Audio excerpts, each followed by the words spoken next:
ಏ all good morning everyone. Dictionary ಬದಲಾಯಿಸ್ಕೊಂಬಿಟ್ರಿ. ಹೆಣ್ಮಗಳಿಗೆ ಯಾರಾದರೂ ಅವಮಾನ ಮಾಡಬೇಕು, ಆಕೆನ ಕುಗ್ಗಿಸ್ಬೇಕು, ಆಕೆಯ ತೇಜೋವಧೆ ಮಾಡಬೇಕು ಅಂತ ವೇಶ್ಯೆ, ಸೂಳೆ, ಪ್ರಾಸ್ಟಿಟ್ಯೂಟ್ ಅಂದರೆ ಯು ಆರ್ ಮೇಲ್ ಪ್ರಾಸ್ಟಿಟ್ಯೂಟ್. ನೀನು ಗಂಡು ಸೂಳೆ. ನಿನ್ನನ್ನು ಸಪೋರ್ಟ್ ಮಾಡ್ತಾ ಇರೋರು ಗಂಡು ಸೂಳೆಗಳು. ಬರೆದಿಟ್ಕೊಂಬಿಡಿ ಎಲ್ಲರೂ. You don't have right to call women like that. ಯಾವ ಹಕ್ಕಿದೆ ನಿಮಗೆ ಆಕೆಯನ್ನು ಆ ರೀತಿಯಾಗಿ ಮಾತಾಡಲಿಕ್ಕೆ?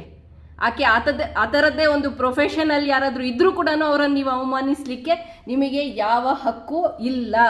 ನೀವು ಯಾರನ್ನಾದರೂ ಅವಮಾನ ಮಾಡಲಿಕ್ಕೆ ಈ ಪದ ಉಪಯೋಗಿಸೋ ಮೊದಲು ತಿಳ್ಕೊಳ್ಳಿ, ಯು ಆರ್ ಮೇಲ್ ಪ್ರಾಸ್ಟಿಟ್ಯೂಟ್.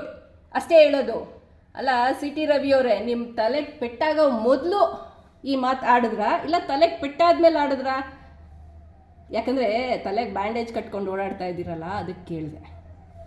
ಮೋದಿಜಿಯವರೇ, ನೀವು ಬೇಟಿ ಬಚಾವೋ ಬೇಟಿ ಪಡಾವೋ ಅಲ್ಲ, ನಿಮ್ಮ ಕಾರ್ಯಕರ್ತ ಪಡಾವೋ, ನಿಮ್ಮ BJP ಕಾರ್ಯಕರ್ತ ಪಡಾವೋ, BJP ನೇತಾ ಪಡಾವೋ, ಈ ಥರ ಕಾರ್ಯಕ್ರಮಗಳನ್ನು ಆಯೋಜನೆ ಮಾಡಿ ತಲೆನಲ್ಲಿ ಸಗಣಿ ತುಂಬಿಕೊಂಡು ಸದನದಲ್ಲಿ, ಪರಿಷತ್ತಲ್ಲಿ ಬಾಯಿಗೆ ಬಂದಂಗೆ ಸುಮಂಗಳಿ, ನಿತ್ಯ ಸುಮಂಗಳಿ ಅಂತ ಮಾತಾಡ್ತಾರಲ್ಲ, ಇದು ಹಿಂದೂ ಸಂಸ್ಕೃತಿಯನ್ನು ಕಾಪಾಡ್ತಾ ಇರುವ ರೀತಿನ ನಾಚಿಕೆ ಆಗಬೇಕು ನಿಮ್ಮ BJP ಪಕ್ಷಕ್ಕೆ.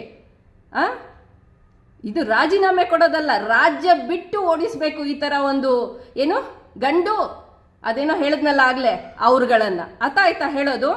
ಅರ್ಥ ಆಗಲೇಬೇಕು. ಅರ್ಥ ಆಗೋವರೆಗೂ ಈ ವಿಡಿಯೋನ ಶೇರ್ ಮಾಡಿ. ಇನ್ಮೇಲೆ ಯಾವುದೇ ಗಂಡಸು ಅಥವಾ ಹೆಂಗಸು ಯಾರೇ ಆಗಿರ್ಬೋದು, ಇನ್ನೊಬ್ಬರಿಗೆ ಅವಮಾನ ಮಾಡಬೇಕು, ಇನ್ನೊಬ್ಬರು ತೇಜೋವಧೆ ಮಾಡಬೇಕು, ಅವರನ್ನು ಕುಗ್ಗಿಸಬೇಕು ಅಂತ ಹೇಳಿ ಈ ಪದಗಳನ್ನು ಉಪಯೋಗಿಸಿದ್ರೆ ಯು ಆರ್ ದಟ್ಸ್ ಇಟ್. ಇದನ್ನು ನಾವು ಕಾನೂನಲ್ಲಿ ತೊಗೊಂಬರ್ಬೇಕು. ಗೂಗಲಲ್ಲಿ ಸರ್ಚ್ ಮಾಡಿದ್ರೆ ಬರಬೇಕು. ಯು ಕೆನಾಟ್ ನಿಮ್ಗೆ ನೀವು ಹಂಗೆ ಮಾಡಬಾರ್ದು. ಯಾಕೆ ಮಾಡಬೇಕು? ಒಬ್ರಿಗೆ ಅವಮಾನ ಮಾಡೋಕ್ಕೆ, ತೇಜೋವಧೆ ಮಾಡೋಕ್ಕೆ ಈ ರೀತಿಯಾದ ಪದಗಳನ್ನು ಬಳಸೋದು ತಪ್ಪು. ಇದು ಅಸಂವಿಧಾನಿಕ.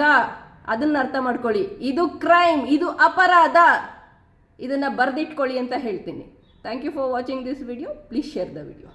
ಸೇವ್ ವುಮೆನ್, ರೆಸ್ಪೆಕ್ಟ್ ವುಮೆನ್ ಅದಿರಲಿ ನಿಮ್ಮಲ್ಲಿ. ಮಹಿಳೆಯರಿಗೆ ಮರ್ಯಾದೆ ಕೊಡೋದನ್ನು ಕಲೀರಿ. ಆಮೇಲೆ ನಿಮ್ಮದು ಹಿಂದೂ ಸಂಸ್ಕೃತಿ ಎಲ್ಲನೂ